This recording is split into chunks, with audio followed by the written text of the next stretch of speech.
Hi guys, it's Grandma again. I have another story. This one's not too long.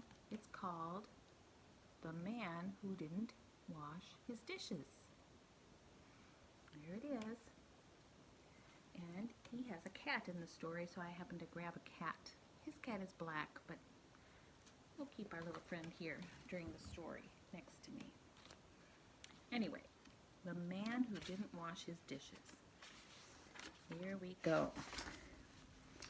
There once was a man who lived all alone in a little house on the edge of a town. He didn't have any wife or children, and so he always cooked his own supper. He cleaned the house by himself, and he made his own bed. So they just have a picture of this town with some simple buildings, stores and houses, and then there's his house. He lived on the edge of town, and he's going to his little house.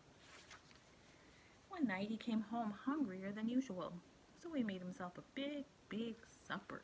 He was hungry. There's his kitty eating her little dinner, and he's got an old-fashioned stove and sink from like almost 100 years ago. But he's happily there at the table, tossing a salad and making some yummy dinner. Wow, it was a very good supper. He liked to cook, and he was a good cook too. He could make some good things to eat. But there was so much of it that after a while, he grew very tired by the time he'd finished.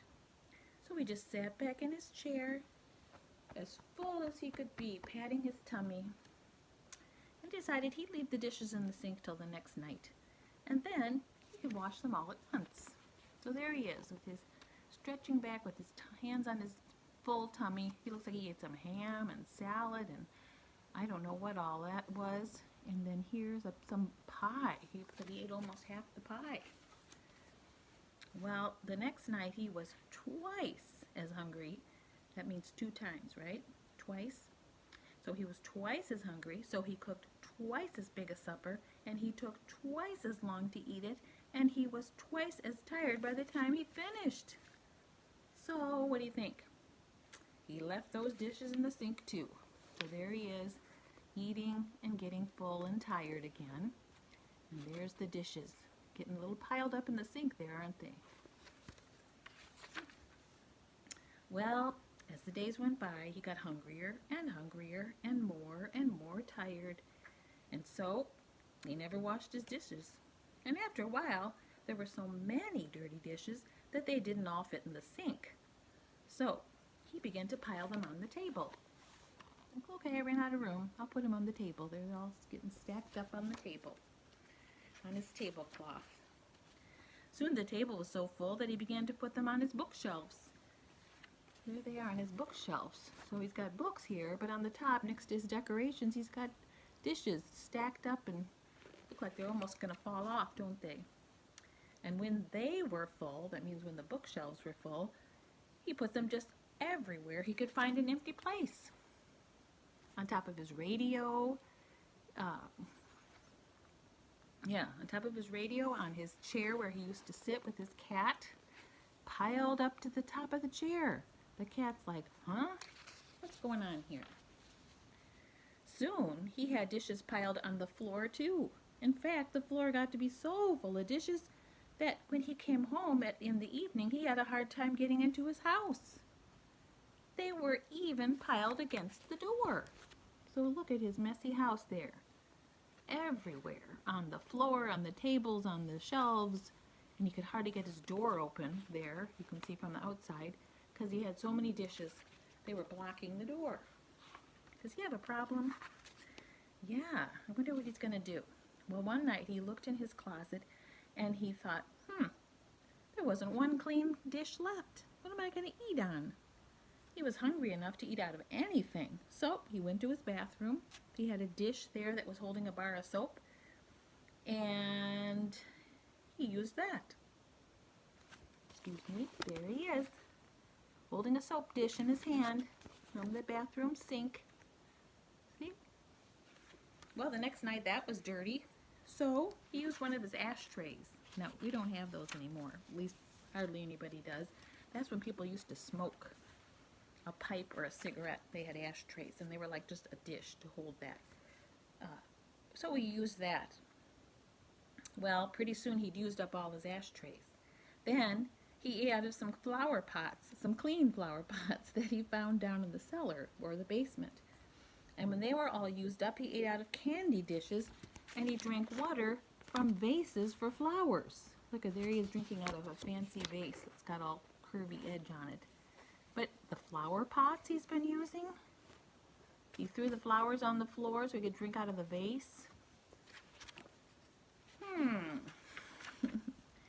Finally, he had used up everything, even the pots he cooked his food in, and he didn't know what to do.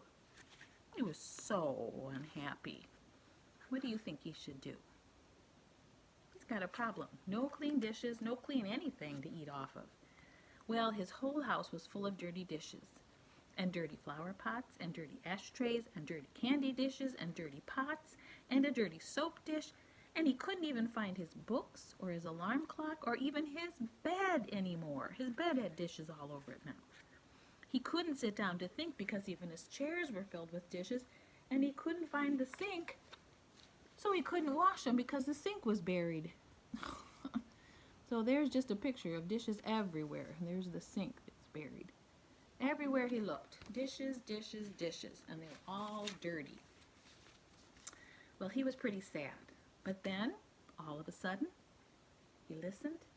It began to rain outside, and the man, there's the rain starting to come down on his house, and the man said, "Oh, I got an idea." And the cat jumps up thinking, "Ooh, I wonder what he's going to do." Well, he drove his big truck around to the side of the house, and he piled all the dishes on it, and all of the vases, and all of the flower pots, and all of the ashtrays, and candy dishes, and the soap dish, and he drove the truck out into the rain.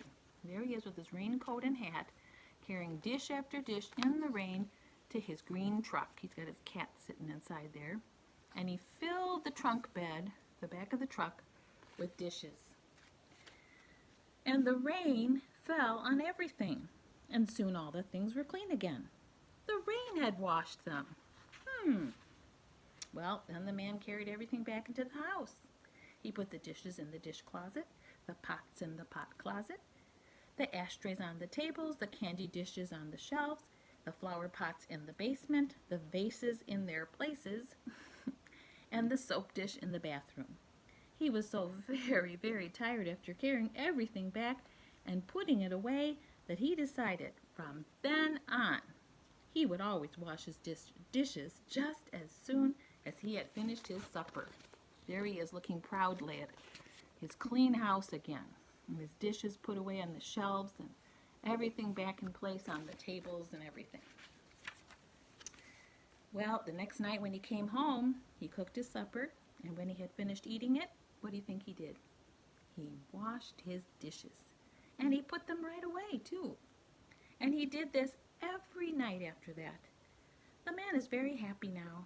He can find his chairs, and he can find his alarm clock, and he certainly can find his bed. It is easy for him to get into his house too, because there are no more dishes piled on the floor or anywhere else. And there he is, happily sitting in his chair with his feet up and his little sweet kitty in his lap, smoking a pipe. Not good for him, but that's what guys did, that men did back then. And that's the end of the story. The end. I have a question. It's a silly story, isn't it? Do you think putting dishes in a truck in the rain would clean them? Let's think about it. What else do we have to put on dishes to clean them? It's usually you need something more than just water. Something else. In these days when we're washing and scrubbing and cleaning and washing for a long time till we get all those germs off our hands, the dishes have to get the crumbs and the sticky parts and the germs and stuff off of them too, right? So we need something else that starts with an S. Think about it. I bet you know. And that's what I bet he would have had a hard time getting them all clean with just rain. But this is a fun book, so we won't worry about it, will we? All right, guys. See you later.